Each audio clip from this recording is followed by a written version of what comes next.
Now, God, this is difficult, I know, for current Israelites, because they're told that the Wah, which is the letter in Yahweh's name that provides the O sound, the same letter that provides the O in Torah, same letter that provides the O sound in Shalom and Aloha as well, that they're told that that letter doesn't exist and that the proper pronunciation of the W is as a V.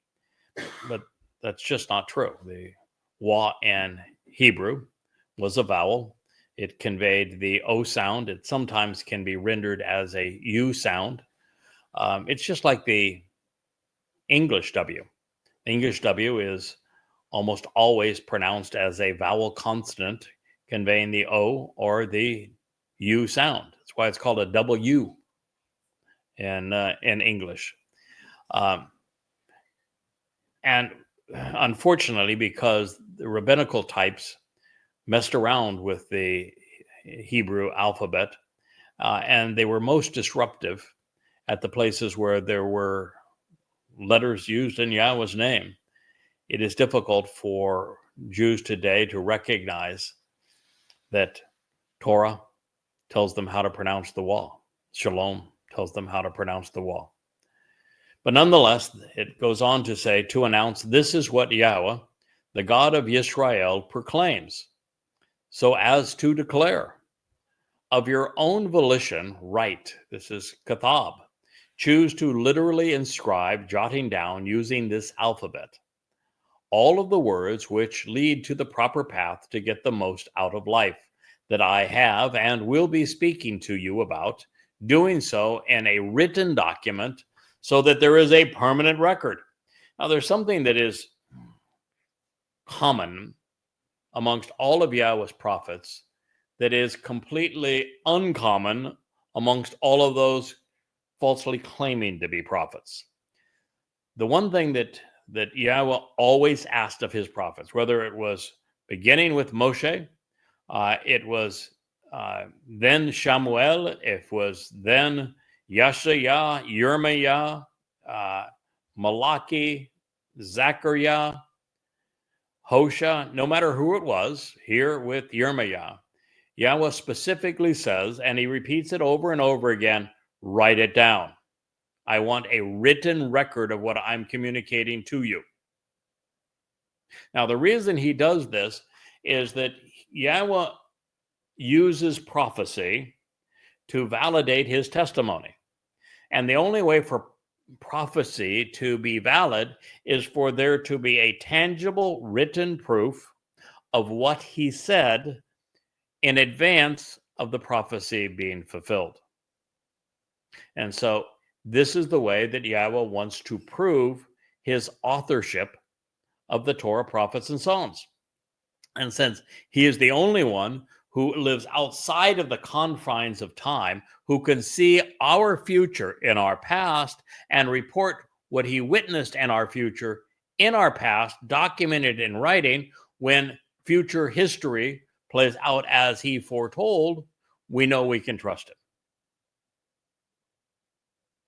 There's a second reason that Yahweh asked his prophet, Yirmiyahu, and the others to write everything down. You know what it is?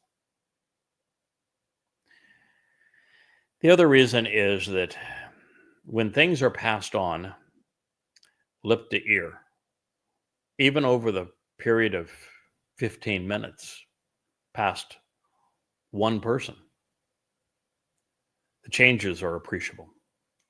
This is the nature of the Christian New Testament. It's not even remotely accurate. It was written anywhere from 20 to 70 years after the events, and even then it was hugely augmented hundreds of years later. And not a soul wrote anything down, and no one could be a prophet because they wrote nothing down. Not a word. You look at Islam, where the Quran claims that Muhammad was a prophet, yet he didn't get any prophecy right. He was illiterate and didn't write anything down, which means he couldn't have been a prophet. It's only when you write things down at Yahweh's instructions that you can even qualify to be considered a prophet. But the other aspect is that since this children's game of telephone, where you are called also whispers, where you write a sentence down or two, you whisper it to the first child in the line and have them repeat it down the line past 5 or 10 children, and what you get at the end bears absolutely no resemblance to what you started with.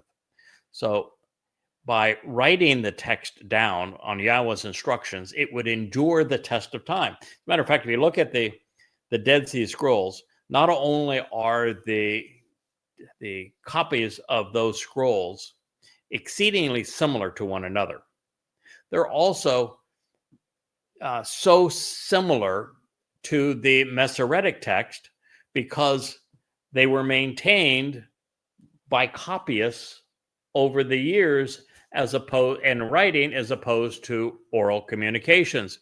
Therefore, when we look at the Dead Sea Scrolls and we compare them to the Masoretic text, now the Dead Sea Scrolls were all kept and written just a few miles from Jerusalem, where all these events took place, and they were preserved in clay jars found in the 1950s, most of them, in the caves above Qumran, above the Dead Seas, just below Jerusalem.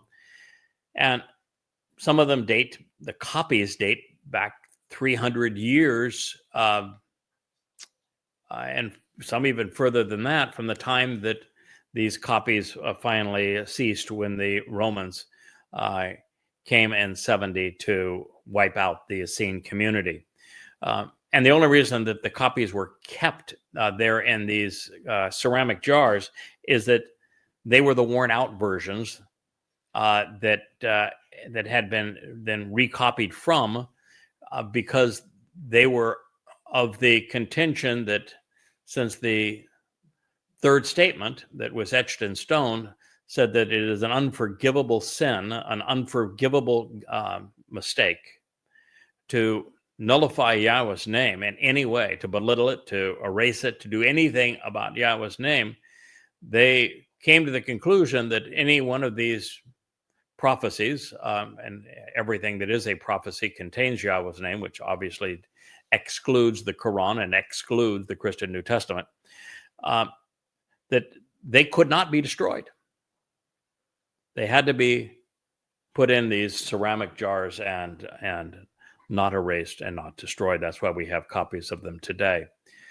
But when we look at those copies today, they are about 87% consistent with even the Masoretic text, particularly if we remove the diacritical markings and replace Yahweh's name where the Masoretic would have you read Adonai when Yahweh's name was placed there.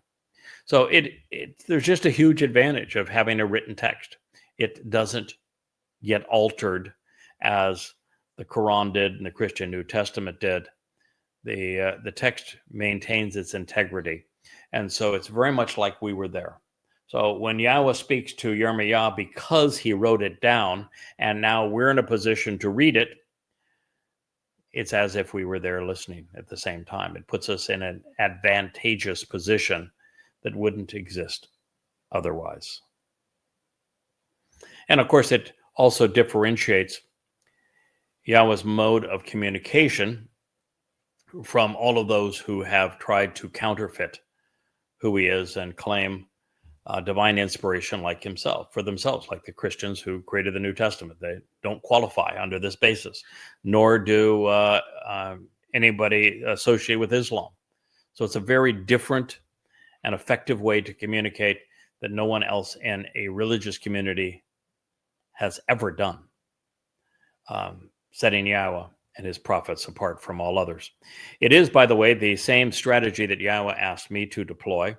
I spent the first 23 years of our relationship together writing everything down. That's why there's so many books behind me. You can look at the amplified and accurate translations and the commentary provided through them, and you can study them at your pace. They are exceedingly effective in teaching everyone what God wants us to know, what he is offering and what he is expecting in return.